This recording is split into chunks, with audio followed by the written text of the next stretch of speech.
जय हिंद। नमस्कार साथियों, कैसे हैं आप सभी लोग। उम्मीद करते हैं कि आप सभी लोग अच्छे होंगे और आप सभी लोग की तैयारी जो है बिल्कुल ही अच्छी तरीके से चल रही होगी। तो साथियों, आज की इस क्लास में सभी लोग जो है सीजी प्री बीएससी नर्सिंग प्रवेश परीक्षा 2026 के लिए जो है टॉप ऐसे इंपोर्टेड और चुनिंदे क्वेश्चन को देखेंगे जो कि आपके 11 जून के एग्जाम के लिए काफ़ी इंपॉर्टेंट है।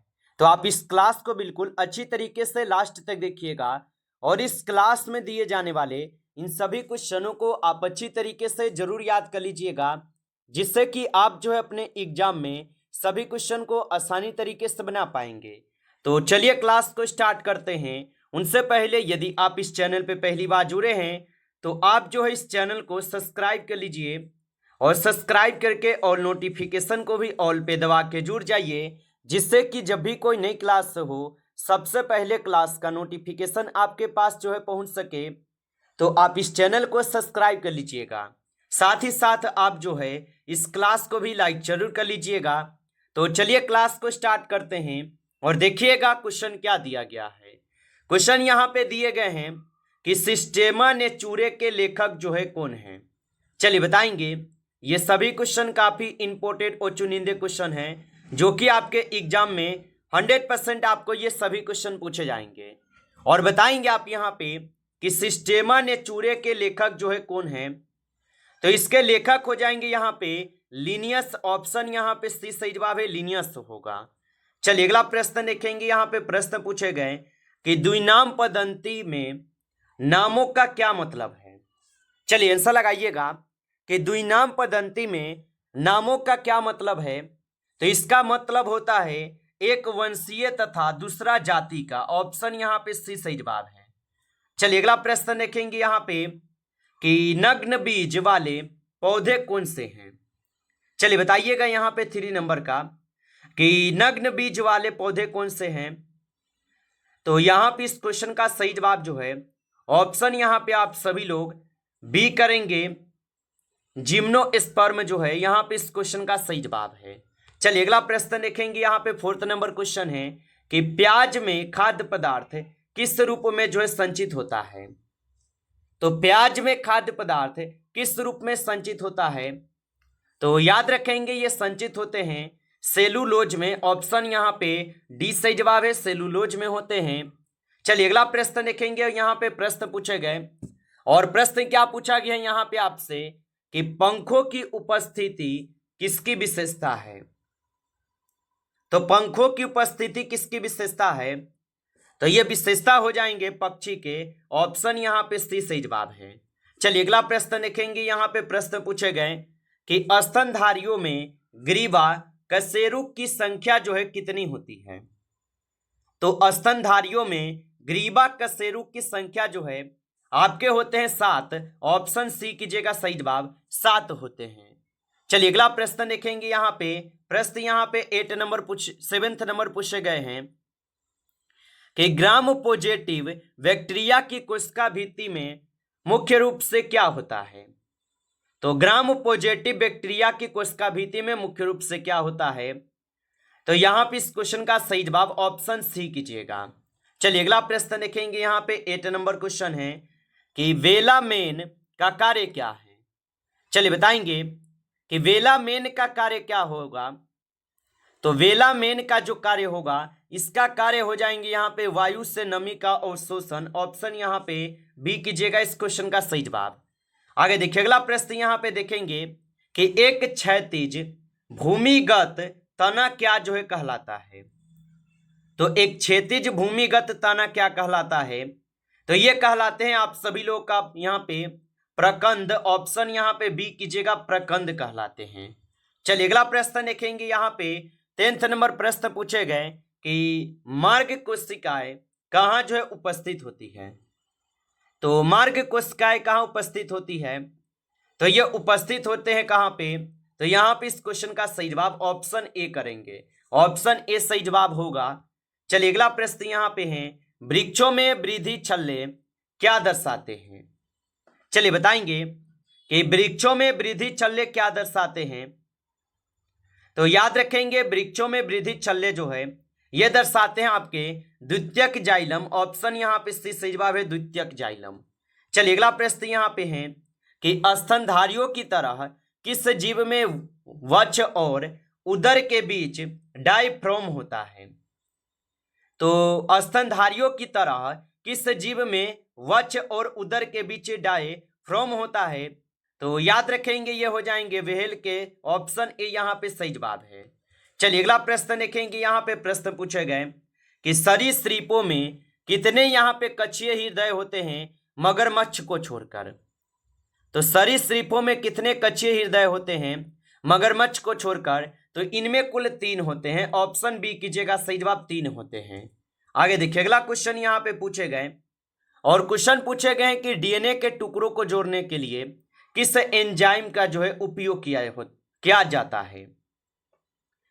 तो डीएनए के टुकड़ों को जोड़ने के लिए किस एंजाइम का उपयोग होता है? तो याद रखेंगे इसमें डीएनए लाइगेज का होता है। ऑप्शन ए यहाँ पे इस क्वेश्चन का सही जवाब है।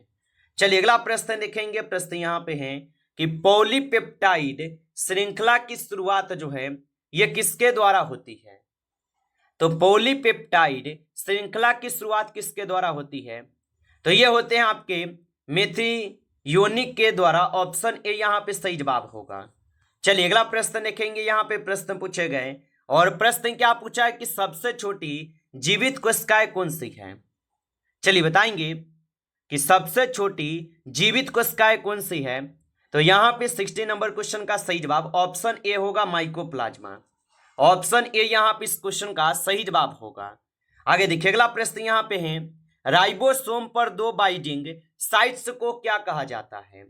चलिए बताएंगे।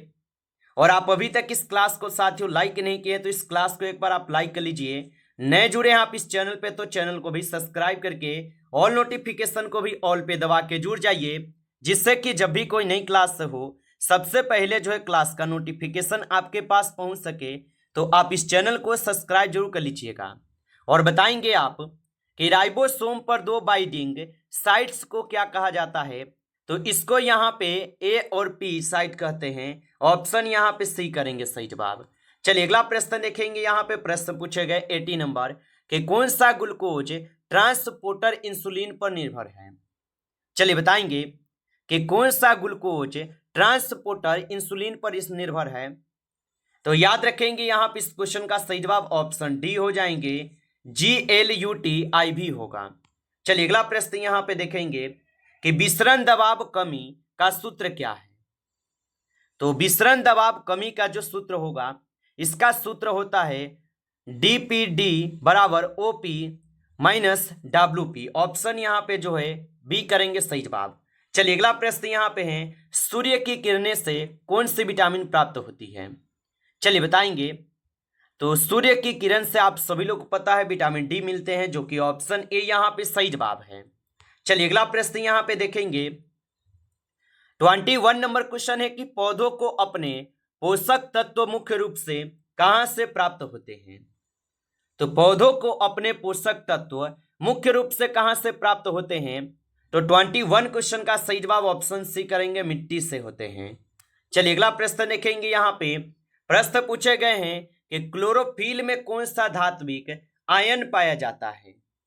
चलिए बताएंगे कि क्लोरोफिल में कौन से यहाँ पे धात्विक आयन पाए जाते हैं। तो यहाँ पे इस क्वेश्चन का आप सही जवाब ऑप्शन यहाँ पे बी करेंगे, मैग्नीशियम होगा। ऑप्शन बी सही जवाब है। चलिए अगला प्रश्न देखेंगे। यहाँ पे C4 पौधों में प्रथम CO2 ग्राही एंजाइम कौन सा है?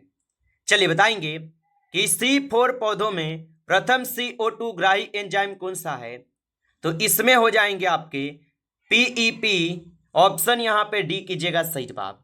चलिए अगला प्रश्न देखेंगे। यहाँ पे लेंटिसेल्स का कार्य क्या है?